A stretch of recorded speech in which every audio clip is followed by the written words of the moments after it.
Hi, Lori. Thank you so much for joining in this podcast episode. Really appreciate it. How are you doing today? I'm doing well. Thanks so much for having me. I'm excited to have this conversation. Yeah, the pleasure is mine. I'm super excited as well myself to learn more about you and the topic we have in our hand, which is responding to unexpected events. And this is like I'm having like unexpected events every time, and I'd love to hear from you, like what's your thoughts and views on that as well. So yeah, before we get into like the topics, me and my audience would love to know more about who Laurie is, why you into like a business world, and is there something you always wanted to do with your life, like getting into like a business world? Yeah, I have many, many years of marketing background Hmm. and a little bit in broadcast as well. Okay. And I started my first business in 2003. I was making a product called the gratitude cookie that Okay. was based on a family recipe. All right. Like every food entrepreneur has this story. They make a product, everybody Yeah. goes, "Oh my gosh, this is so good. You should sell this." And then so I did. And because of my marketing background, I made it into something that businesses could use to say thank you to their clients and to people Hmm. who sent them referrals. So that was my first business. I ran that for 11 years. Couldn't Wow. quite scale it the way I wanted to. So I ended up shutting it down. All right. And yeah. And then went through a couple of other transitions, which I'm sure we'll get into, Yeah. until I got to where I am now, which is I'm on this mission to help the world be calm and grounded no matter what's going on around them. The people of the world, the rest of the nature is perfectly fine, calm and grounded, but the people Yeah. helping them stay calm and grounded. Yeah. So what's your current business right now, and we've been helping? The company is called Zen Rabbit, and I am primarily helping people who need to sell. Hmm. I know that sounds really general, but people who need to sell to put food on their table. Right. So that could be entrepreneurs or it could be people who are selling on behalf of a company. Yeah. Okay, that's interesting. So yeah, let's talk about to the topic, which is like how to respond to like unexpected events. I know like you chose the topic you wanted to talk about. Why did you choose that topic specifically? Like, I love the fact like you chose that, and I'd love to share my thoughts on it as well. But I want to know like why did you choose the topic? Why is it too close to you? Well, you and I were talking about it and we Yeah. kind of felt that that would be something really interesting to your listeners, Hmm. and it's right in the wheelhouse of what I do with my clients. Right. So is that something like you experienced with your life, like going through like unexpected events, and you dealt with it? I think life in itself is an unexpected event. Like Okay. everything that happens, not everyone necessarily has the scale of trauma that you have had, Mm, but everybody has trauma. Everybody has unexpected things that happen because we can't. it's true. It's impossible to predict what's going to happen tomorrow or even 5 minutes from now. So everything's kind of unexpected. And so preparing yourself to respond to anything that gets put in Yeah. your path is really important. Yeah. Is it so close to me is because like even though we had like initial conversation 1 week 2 weeks back, and last weekend I thought like I'm having like a great weekend with just a Friday because I work Monday to Thursday, and all of a sudden like at 3 p.m. on a Friday afternoon, like my son had a seizure, so that's his like the fourth seizure. Oh my So gosh. emergency, I had to call 999. My wife was there, like she had to take him to the hospital, and just we was like a planning for a nice weekend, like we thought I'm gonna go to my in-laws house and visit my friends and family, but unexpected event happens, and it's always like the case, like how do you respond to it? Like Yeah. obviously I had so many times in the past like them kind of situation. I had dealt with my dad when I was like 11 years old, and then obviously my son came last year. He was in ICU for a few months, and also like he had this is his fourth seizure, so we already know what to do and what not to do. So but it was unexpected, but we wasn't Sure. expecting to have it again. So is interrupt your day, interrupt your weeks, the work life. Thankfully, like I wasn't working on that day, so it didn't get to like a work life as well. But these things happen sometime. Like you have to go through, like you receive the letter or email, like massive bill comes up, or some kind of like a Hmm. threat comes up, or that lawsuit comes up, or like unexpected health event comes up. So like, what's your steps in order to, like, let's say anyone going through like any kind of unexpected events, what's your plan or steps do you take normally, like when you go through them kind of events? Yeah, there are a few things I would say in those situations. One is feel the emotions Mm, because we are human. And, people talk about like positive toxic positivity yeah, of, always being everything sunshine. And there are places to be positive, and we can talk about that in a few minutes. But at the very moment things are happening and you are feeling emotions, yeah, and even in the aftermath of it, you're feeling emotions.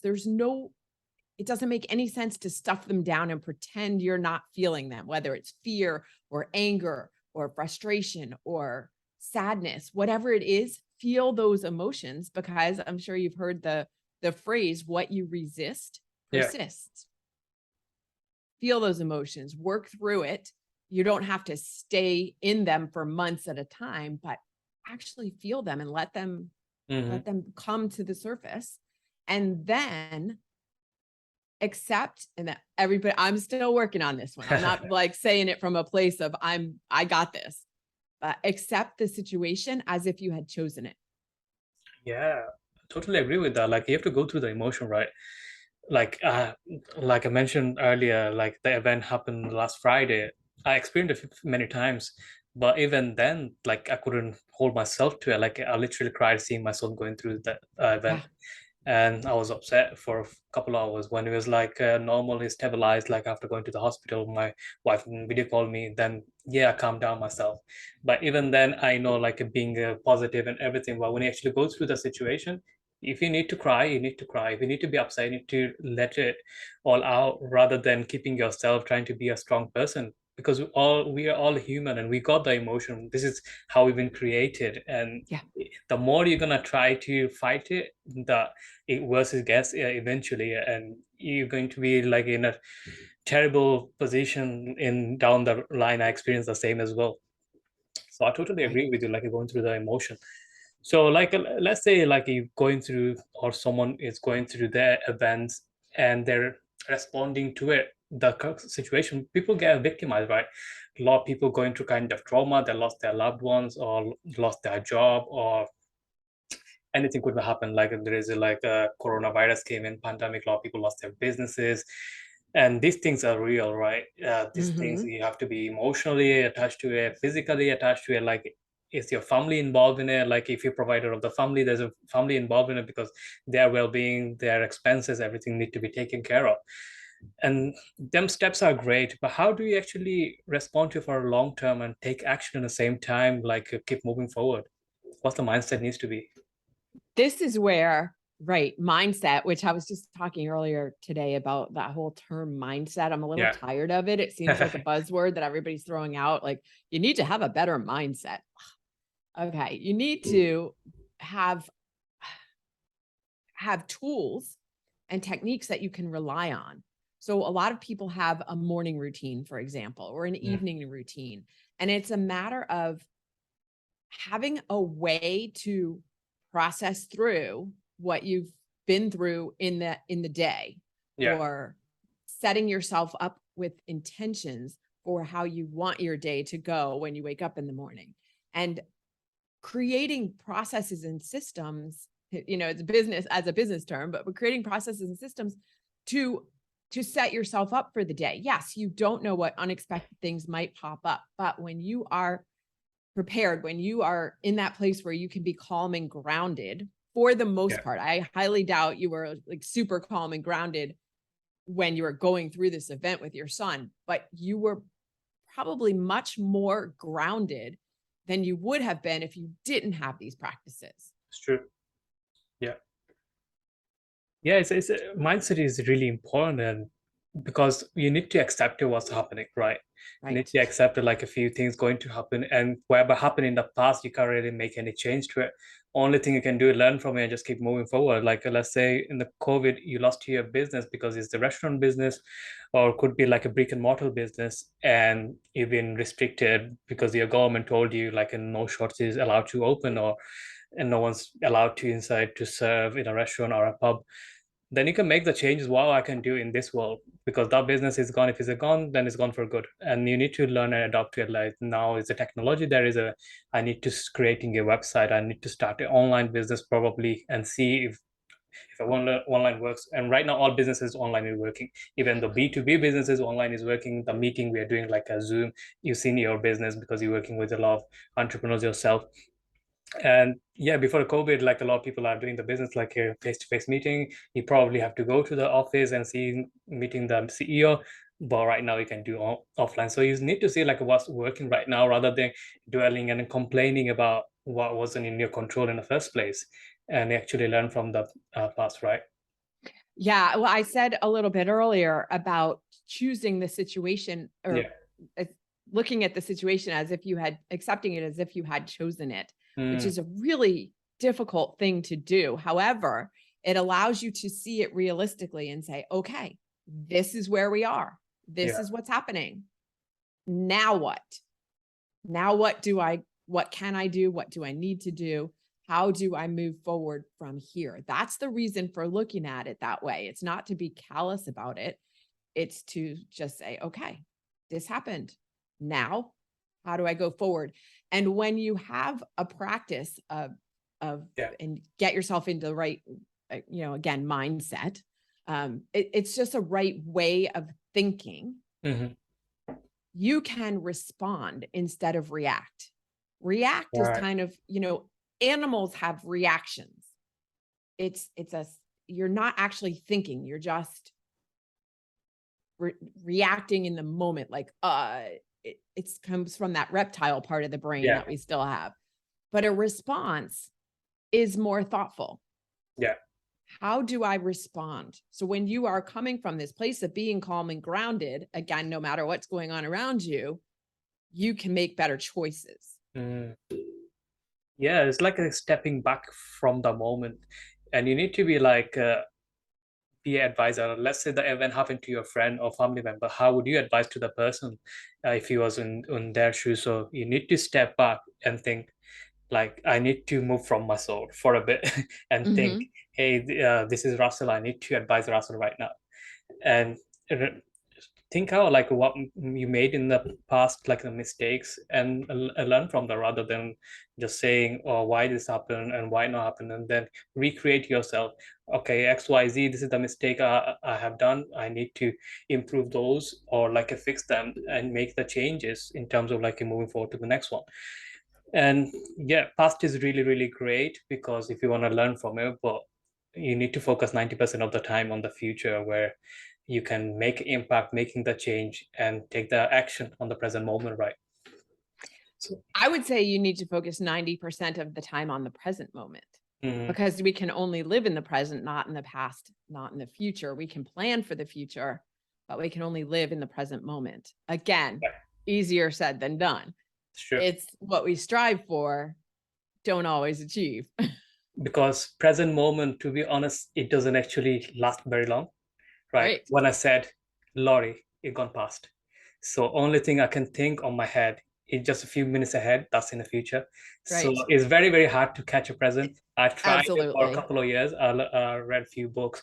I did so many research to staying in the present moment. It's so much tough, and I don't know anyone actually can do it. This is our brain is not systemized this way to stay in the present moment. Yeah. You cannot be thoughtless even though you meditate. There is some kind of thought is going on even though you're meditating. And I don't know how many people can agree on that, but with my experiences, and I had like a few guests in the show as well, it's really, really tough. Yeah, yeah, I'm glad you brought that up because I teach people how to meditate as well. And one of the things that is always a question is, well, I can't get rid of all the thoughts in my head, Mm, so I'm not good at meditating. And right, no one can get rid of all the no, thoughts in their head. That's, again, we're human. yeah, Thoughts are coming and thoughts are going, and it's about recognizing them and, again, allowing. yeah, It's all about allowing experiences. I want to step back for a second because you said something about learning from mistakes. And Yeah. I would challenge to redefine what a mistake actually is. How do you Mhm. define a mistake? Just like how do you define failure? Yeah. A mistake or failure, again, they're experiences. We Yeah. learn from them and move forward. It's not something to be ashamed of. Yeah, totally. Totally. It's just a lot of learning phases, right? Because we made so many mistakes when we start walking. We fell so many times Yeah. before we start running. We fell, we tripped over, and so many things going on. Even though when we start driving a car, driving lesson, you know, like how Yeah. many time we stalled, paused, so many hard breaks we made. These are Hmm. mistakes, you can say. On the same time, you're learning, right? The same Right. thing in your life, like you learn, you adopt, and you execute. So same thing with the life, like you need to take action. So being in the present moment, you have to take action same time, but mind is always going to go to past or going to future. You'd rather be in the future than past. Every time Yeah. in the past, you slow you down because you're gonna think about, oh, mistake, why did I make? Why these people? Why this? And why that? Questioning makes it more problematic. But when you take an action and thinking about future gives you like a clarity. It's like putting a zip code on your sat nav going from Chicago to New York. It's just a direction. But obviously, Yeah. we don't focus that far ahead on the zip code. We probably look on the 10 miles ahead on the highway or like you're looking through the signs or our speed limit or Yeah. driving, but still ahead looking further than actually the steering wheel, right? So same thing, probably you typing, writing a blog post, but you need to think few sentences in ahead while you actually writing because you need to the creativity comes in, right? Yeah. I love that you just used that driving analogy because you never would drive a car or any other vehicle looking in the rear view mirror. Yeah, That it's would be always forward. dangerous. Yeah, definitely. So, like, let's say someone come to you and they lost on their life, they had like unexpected events and they don't know how to react to it. And obviously, you do coaches and consulting. How do you take them with step by step? Probably you have a formula or something. Like, how do you take someone from unfocused to be focused or fulfilling or getting their new goals? Mhm. My program has underneath the foundation of my program is called the Trilogy for Success. Okay. And in the trilogy, it's gratitude, connections, and courage. So we Right. start by looking at what do you have in your life that you can be grateful for? And Mhm. even people who say I don't have anything to be grateful for, that's not true.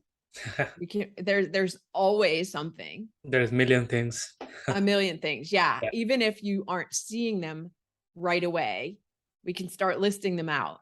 And Yeah. it could be as simple as I got out of bed this morning. I mean, Yeah. some people really are at the very bottom rung of the ladder, and that's okay because then you only True. have up to go. So, finding gratitude in everything, and I have a whole bunch of exercises and Mhm. techniques that I teach people about finding gratitude, especially or yeah, people say that they are not naturally grateful. I think babies are born grateful. I think we were Yeah. born grateful, and then society kind of beats it out of us. However, you can recapture that. There are ways to do that. We could talk about that too if you'd like. And then the second piece is connection. Mhm. So we're talking about connection with community, connection with family, connection with friends. This is part of the reason why pandemic was so difficult for so many people because we are as humans wired to Yeah. connect interpersonally. Yes, we can now connect, we can now conduct business with people all over the world and we don't have to be face to face physically in their space. However, we are still wired to need that kind of connection, that exchange of energy. Definitely. Yeah. Yeah. So connection to all those pieces. And then most importantly, connection to yourself. What Mm. is your inner voice telling you? And we don't often get quiet enough as a society to hear that inner voice. We hear all the other voices outside of us, Yeah. social media, traditional media, again, family, friends, whatever society is telling us that they want us to believe. But what is it that voice inside you really has to say? And getting quiet enough. And that's where that meditation piece comes in. And Right. it doesn't have to be meditation. That's what I teach, but there are so many other methods for also getting quiet. But it's Yeah. that key is allowing yourself the space to get quiet. Yeah. That's great. And I like the fact is like talked about gratitude. Is gratitude is so important things. Then you're not complaining about your past. You're not looking for like acceptance in the future, because on the future you don't know you're gonna achieve the certain things or not. What you can have like what you have in the present moment, like you probably have a great family, great life. I don't know, so many things you can look at. There is so many things could be going wrong towards it. That would be like probably 4 or 5 things maximum any given time. And rest of it is like probably you lost your job, probably you don't have a house, probably you don't have any shelter, no food, probably water, but you can look at you breathing. There is a people around you. You can get help. You can, your body is healthy. You're breathing. You have so many things, because I was at a home rest, bed rest for like a couple of months, diagnosed with IBD, irritable, inflammatory bowel disease. So I was bleeding through my bowel. So my was in anemia, certain things like a Mm. loss of blood loss. So I'm getting so many side effects after giving my iron infusion. My heart was pounding. I was getting anxiety attacks. I'm getting asthma attacks. I couldn't breathe, couldn't sleep. I'm fainting every single time. Oh, My restless legs, something is pinching or crawling on my oh arms. my There, goodness. there is so many issues. My blurred vision, I couldn't see something properly. So many things. Then I was like, when I actually got out of the situation, I was like, how many things I could be gratitude for? Only my body, because every part of my body is like irritating me, and I can feel every single thing. Like when my Mhm. heart was pounding, my heart is in peace right now. My breathing is fine now. I'm not getting any kind of like asthma attacks right now. I'm not getting anxiety sensation in my heart. I'm not getting blood vision right now. Can hear properly, because it was like a tinnitus sound as well coming through my ears. I don't have any restless legs. I don't have the bowel movement like I used to be. There is so many things I can list out, how many things I can gratitude for, like where I come from and where I'm right now. So Yeah. it can be gratitude for so many things. Probably your could be great relationship you have with your spouse or family, or someone you have like best as friends you can share everything to. So there is plenty. Yeah, I like the fact this is the top priority for your consulting or course. Yeah, and I would invite any of your listeners who are struggling right now to find gratitude for something for, for their position in life. Yeah, If they want to hop on a call with me, or maybe we can put in the show notes a link, I will get on a call with you, complimentary call, and talk through it and help yeah, find the gratitude because it's always there. And whatever you are looking for in life, you will find more of. mm, So if you are looking for things to complain about or to criticize, you will find them. yeah. And if you are looking for things to be grateful for, you will find those too. Definitely, totally agree with you. So yeah, Laurie, we're coming to end of this podcast. So those who's listening, if they want to reach out to you, want to work with you, learn more about you, what's the best place to find you? Yeah. So my company is called Zen Rabbit, Zen Rabbit, and then rabbit like a bunny, zenrabbit.com. Yeah. And yeah, so that's the best place to find me. And then there are links to all of my social media Okay. on that website. All right. So it's easy peasy. So you just go to your website and they can connect through all the different social media platforms, right? Yes. Yes. I spend a Yeah. lot of time on LinkedIn. You can find me there too. Yeah, that's great. So yeah, Laurie, thank you so much for your time. I really appreciate you for sharing your thoughts on that. And yeah, we had a wonderful time talking about that as well. And I wish you best of luck with your life and career and business as well. And I hope you have a wonderful day ahead. Thanks so much. Thanks for having me. You're most welcome. Thank you so much. So that's a wrap, guys. Thank you so much for listening to this podcast episodes. I hope you get lots of value from it as well. And if anyone wants to learn more about Laurie and want to work with her or reach out to her, get some complimentary feedback as well and consultation, just go check our website. Until then, talk to you in the next episode. Stay safe, stay healthy. Thank you.